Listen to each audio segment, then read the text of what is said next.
Mais de 2 anos depois, um crime que chocou Alagoas. A Justiça de Arapiraca deu uma resposta.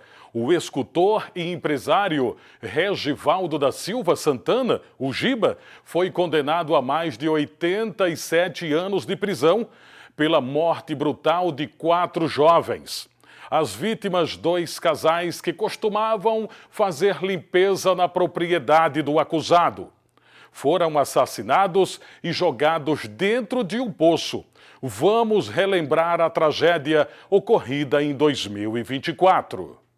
Tarde de sexta-feira, a comunidade do Laranjal, zona rural de Arapiraca, aqui às margens da AL-110, sentido a cidade de São Sebastião, à minha esquerda, e à direita retornando para a cidade de Arapiraca. Aqui nos fundos, uma chácara. Você já observa lá nos fundos o trabalho de uma equipe do Corpo de Bombeiros. As margens ali ao redor de uma cacimba, e eu já explico essa história. Os irmãos Letícia da Silva Santos, de 20 anos, Lucas da Silva Santos, de 15 anos, a companheira do Lucas, identificada como Josi, e mais um homem até o presente momento que a identidade ainda é desconhecida, assim também como a idade dele. Eles desapareceram, os familiares fizeram buscas através das redes sociais, boletim de ocorrência e, é claro, a partir daí, denúncias anônimas trouxeram a polícia até esse local, essa chácara onde funciona uma fábrica de gesso. Segundo as informações preliminares, o local é fabricado imagens de gesso.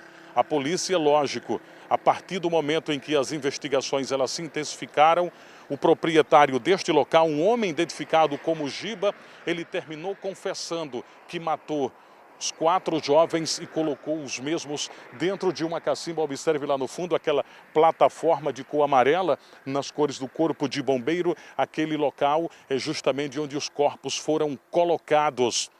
Foram horas de tensa expectativa no Fórum de Arapiraca. De um lado, a dor dos familiares que buscavam justiça. Do outro, o banco dos réus. No final da sessão, a sentença foi proferida pelo Tribunal do Júri e trouxe um desfecho ao caso.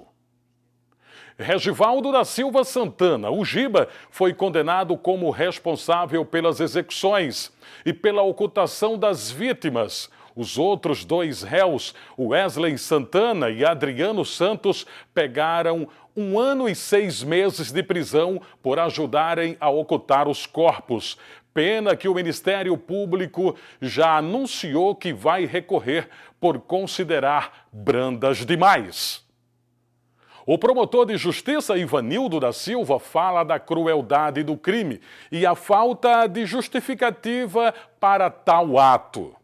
São 4 homicídios com extrema crueldade, inclusive das 4 vítimas, 2 eram menores de idade, sem nenhuma justificativa, sem nenhuma possibilidade de defesa. O que nós esperamos da sociedade é que a pretensão do Ministério Público seja acolhida na integralidade, até porque ele matou 4 pessoas, houve a ocultação do cadáver, havia arma de fogo irregular na residência e, diferentemente do que pareceu, ele não confessou, ele alegou a legítima defesa. E para o Ministério Público é diferente, que a confissão espontânea ela gera um direito a uma redução de pena. A legítima defesa é uma tese de defesa de quem entende que agiu corretamente. Então, a intenção do Ministério Público é também afastar essa alegação de legítima defesa. Quanto aos outros 2 réus, que respondem tão somente por ocultação de cadáver, eles optaram por confessar de pronto e não responder a nenhuma pergunta nem do Ministério Público e nem do magistrado, apenas perguntas da defesa. Em relação às 2 vítimas do sexo masculino, ele responde por uma qualificadora que é o motivo fútil, ou seja, teria havido uma discussão porque o Lucas, uma das vítimas, que era namorado de uma das garotas também vítima, não gostava dessa proximidade do réu com a sua namorada e naquele momento houve o primeiro homicídio com um disparo a queima-roupa na cabeça da vítima. Então o Giba, o Regivaldo, ele responde por 4 homicídios e os outros 2 apenas por ocultação de cadáver. Eu fico vinculado à pronúncia, ainda que eu entenda de forma diferente, está superado qualquer debate probatório nessa fase. Sim, ele responde por duas qualificadoras em relação aos dois réus, as duas vítimas, corrigindo, as duas vítimas do sexo masculino, que é o motivo fútil, o recurso que torna impossível a defesa da vítima. E quanto às duas vítimas do sexo feminino, também a impossibilidade de defesa das vítimas e o crime quando é cometido para ocultar, dissimular, esconder um crime anterior. Então são duas qualificadoras, entretanto, diferentes em relação a duas vítimas do sexo masculino e as duas vítimas do sexo feminino. Para entender a gravidade da pena, é preciso voltar a abril de 2024. Na terça-feira, a mãe de duas das vítimas procurou a Delegacia Regional de Polícia para confeccionar o boletim informando o desaparecimento ali de dois filhos e duas pessoas conhecidas a eles. No último sábado. A partir de então iniciamos as diligências, né?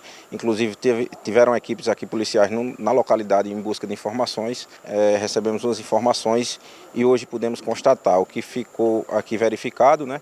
Que esse cidadão, o qual confessou esse crime, né? Com 4 vítimas, 2 menores, 2 maiores, 2 mulheres, 2 homens, mortos por disparo de arma de fogo. Trata-se de um CAC que tem 10 armas aqui em sua residência, algumas inclusive irregulares, e aí a gente, com a expertise dos policiais, contestando a versão dele, ele não teve outra saída, confessou, indicou o local, está sendo retirado aqui os corpos, já retiraram um, e aí ele vai ser autuado em flagrante delito pelo crime de ocultação de cadáver, praticando também crime ambiental, posse irregular de arma de fogo, como também é muito provável o indiciamento aí pelos crimes de homicídio. A decisão do júri põe fim a um capítulo de impunidade, mas a dor da família continua para sempre. Tem sido terror na minha vida. Cada momento, cada instante da minha vida, tem sido coisas que não desejo para ninguém passar, o que eu passo dia a dia. Eu estou arrasada, estou pela misericórdia. Só estou de pé porque é Deus mesmo que me segura, mas estou espedaçada por dentro de mim. Regivaldo da Silva Santana já retornou ao sistema penitenciário para cumprir a pena em regime fechado. O Ministério Público confirmou que entrará com um recurso ainda esta semana para tentar aumentar a condenação dos outros 2 envolvidos na ocultação dos cadáveres. Chega ao fim um caso que repercutiu não só no estado de Alagoas, mas também chamou a atenção da imprensa de todo o país.